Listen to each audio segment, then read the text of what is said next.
6-noyabrda mana gilosga navbat keldi. Bu Diagana Jolti sariq gilosi. Men videosini tashlab o'tganman, mevasini telayotganimizda do'stlar, xudo xolasa Diagana Joltidan ham 40 so'tga ekyapmiz. Buni o'zini chaylatadigan istiqbolli yaxshi navlarga payvand qilamiz.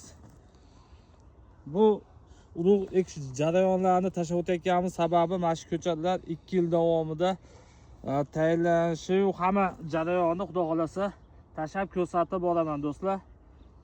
Bizning kasbimiz shu, xudo xolasa gilosli ham padoylarni olib kelib ekamiz.